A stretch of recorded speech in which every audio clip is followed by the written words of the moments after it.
A Belmont police officer arrested for rape last week had an arrest for domestic violence several years ago before he became an officer. And that's raising questions whether he should have been hired at the Belmont PD in the first place. And his immigration status. I've confirmed Felipe Gomes is not a U.S. citizen, but has a work permit, so he is allowed to serve as a police officer in this state under a recent law signed by Governor Gavin Newsom. Just 4 months ago, Belmont Police Chief Ken Stenquist presented his new recruits, including 35-year-old Felipe Carlo Gomes. He was in the Brazilian Air Force, part of the Air Force Police. He was a full-time police soldier and left that position when he moved to the United States. He enjoys practicing jiu-jitsu and attending church when he's not working. Last week, Redwood City Police arrested Gomes at the Belmont Police Headquarters on Penal Code 261A1, rape of someone who was incapable of giving legal consent due to a mental disorder.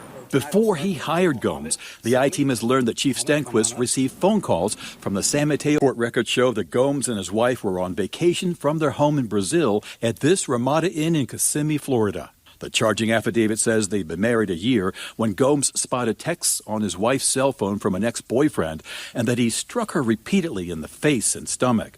An officer wrote that he observed a large bruise that covered most of his wife's left cheek and scratches to her right cheek.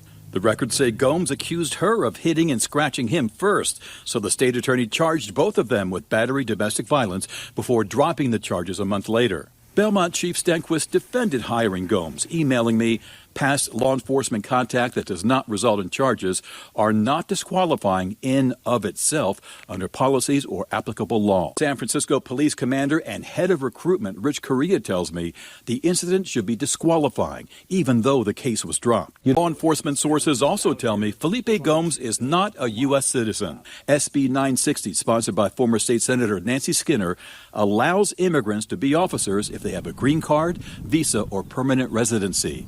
Gomes is here on a work permit. Governor Gavin Newsom signed the bill in September 2022. You can be a police officer in this state and not be a U.S. citizen. It was a surprise to me, I didn't know and I had no idea until I started to research the story, and that is the case.